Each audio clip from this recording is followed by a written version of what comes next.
ओम शांति। आज बाबा परखने की प्रयोग शक्ति के प्रयोग से सफलता कैसे वे बता रहे हैं। सर्व शक्तियों और वरदानों के दाता शिव बाबा सच्चे राज ऋषि स्वरूप वत्सों के सम्मुख बोले। आज की यह सभी राज ऋषियों की सभा है। जैसे मधुबन शब्द दो बातों को सिद्ध करता है, एक मधुरता को और बेहद की वैराग्य वृत्ति को। ऐसे ही राज ऋषि शब्द है जिसका अर्थ है राज्य करने वाले। तो राज ऋषि है लेकर टू प्रिंस। जितना ही अधिकार उतना ही सर्व त्याग। सर्व त्यागी अर्थात समय के ऊपर, संकल्प के ऊपर, स्वभाव और संस्कार के ऊपर अधिकार प्राप्त करने वाले। जैसा चाहे वैसा अपने समय, स्वभाव और संस्कार को परिवर्तन कर सके। अर्थात जैसा समय वैसा अपना स्वरूप व स्थिति धारण कर सके। ऐसे राज ऋषि अर्थात सर्व अधिकारी और सर्व त्यागी बने हो। जन्म लेते ही कर्म प्रमाण, श्रेष्ठ समान प्रमाण राज ऋषि का मर्तबा बाप दादा द्वारा प्राप्त हुआ है ना। सर्व अधिकारी बन गए हो या अभी बनना है। सारा अधिकार प्राप्त हो गया ना। राज ऋषि यानी सर्व अधिकारी और सर्व त्यागी। क्या समझते हो आप सबका विशेष नारा कौन सा है?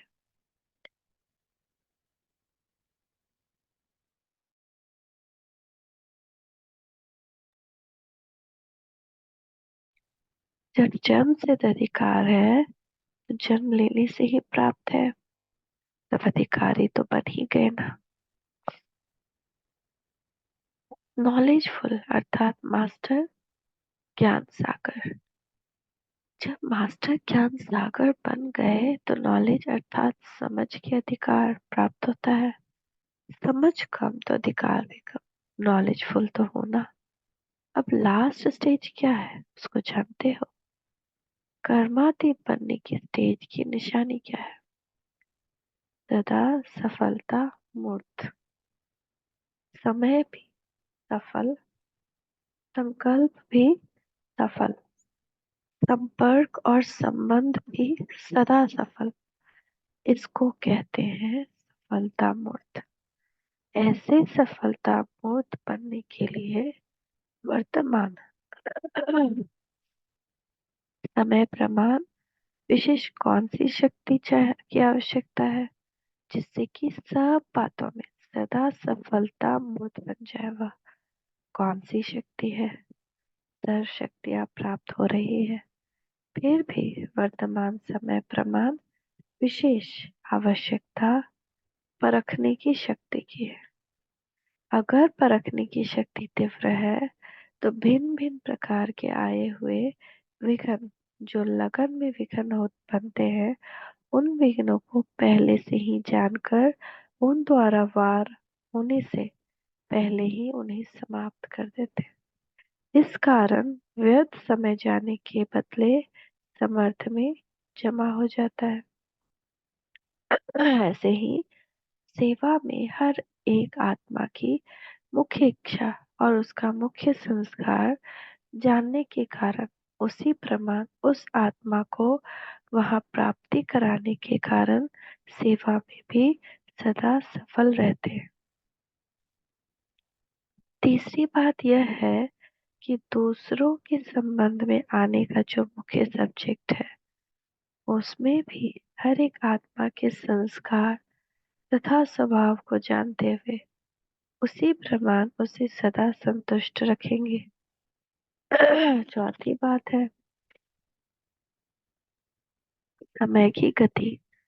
किस समय कैसा वायुमंडल, कैसा वातावरण है और क्या होना चाहिए, इसको परखने के कारण समय प्रमाण ही स्वयं को भी और अन्य आत्माओं को भी तीव्र गति में ला सकेंगे, और जैसा समय वैसा स्वरूप धारण करने का उमंग और उत्साह भी भर सकेंगे, तथा समय प्रमाण नॉलेजफुल और लॉफुल या लवफुल भी बन तथा बना सकेंगे, और इस प्रकार सदा सफल बन सकेंगे।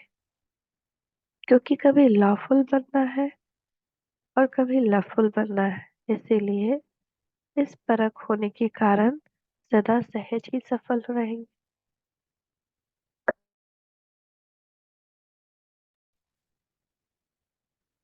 तो कभी कभी नियम को आगे रखना पड़ता है और कभी प्रेम ज्यादा दिखाना पड़ता है। तो जब परखने की शक्ति होगी तभी हम समझ पाएंगे कि अभी हम नियम को आगे ज्यादा रखें या प्रेम स्वरूप ज्यादा बने। ऐसे सफलता मूर्त के सामने प्रकृति व परिस्थिति भी दासी बन जाती है, अर्थात वे प्रकृति और परिस्थिति के ऊपर सदा विजयी बनते हैं। वे प्रकृति व परिस्थिति के वशीभूत नहीं होते। ऐसे विजयी को ही सदा सफलता मूर्त कहा जाता है। इसके लिए तीन स्वरूप से बाप की बात याद रखो। तीन स्वरूप अर्थात निराकार, आकार और साकार। जैसे तीन संबंधों में सतबाप, सत शिक्षक और सतगुरु की शिक्षाएं स्मृति में रखते हो, वैसे ही तीन स्वरूपों से तीन मुख्य बातें स्मृति में रखो।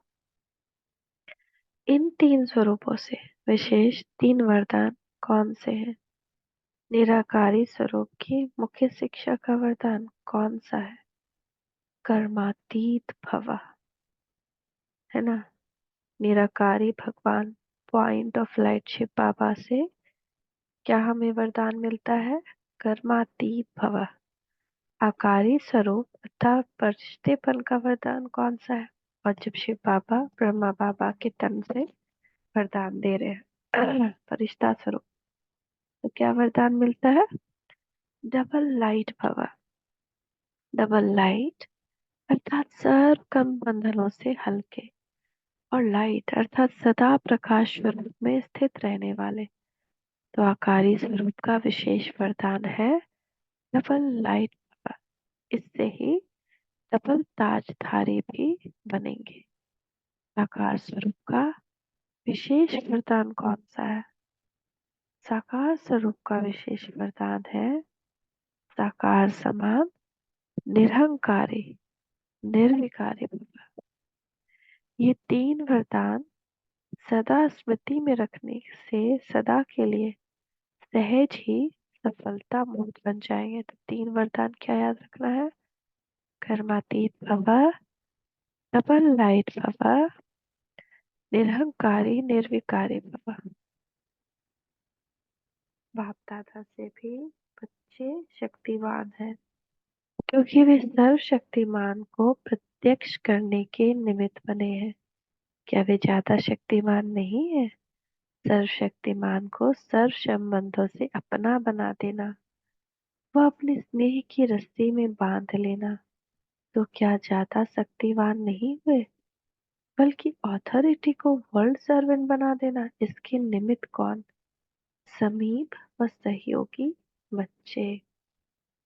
तो ऐसे सर्वश्रेष्ठ सदा बाप दादा को हर कर्म हर कदम द्वारा प्रख्यात करने वाले हमारा आचार, हमारा विचार, हमारा व्यवहार, हमारे बोल, हमारा चेहरा, हमारी चलन बाबा को प्रत्यक्ष करेगा। वैसे सर्वश्रेष्ठ सदा बाप दादा को हर कर्म हर कदम द्वारा प्रख्यात करने वाले, हर आत्मा को बाप के साथ मिलन मनाने के निमित्त बनाने वाले, सदा पाप और सेवा में लवलीन रहने वाले लक्ष्य और लक्षण को समान बनाने वाले, साक्षात भाव समान बन सर्व को भाव का साक्षात्कार कराने वाले, ऐसे लवफुल और लॉफुल आत्माओं के प्रति बाप दादा का याद प्यार और नमस्ते। हम बच्चों का भी मीठे मीठे, हमें डबल लाइट, कर्मातीत और निराकारी, निर्विकारी, निरहंकारी बनाने वाले मीठे मीठे बाप दादा को याद प्यार नमस्ते। शुक्रिया बाबा, शुक्रिया। इस मुरली का सार, संगम युग पर शिव बाबा द्वारा राज ऋषि का पद प्राप्त होता है। राज ऋषि अर्थात जितना ही अधिकार उतना ही सर्व त्याग। कर्मातीत बनने की श्रेष्ठ स्टेज की निशानी है सदा सफलता मूर्त। समय भी सफल, संकल्प भी सफल, संपर्क और संबंध भी सफल। इसको कहते हैं सफलता मूर्त।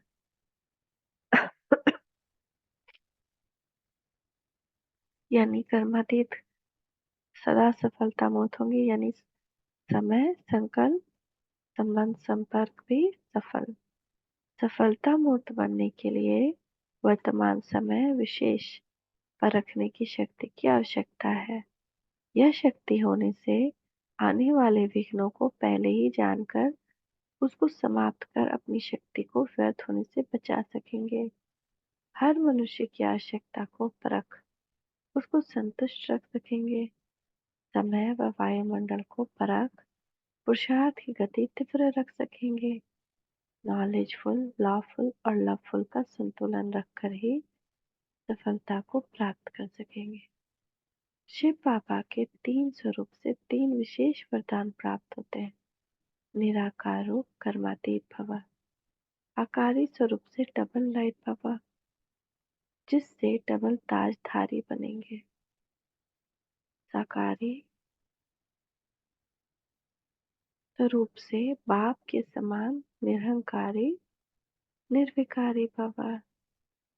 तो ये आज की मुरली का सार था। थैंक यू पापा, थैंक यू। ओम शांति।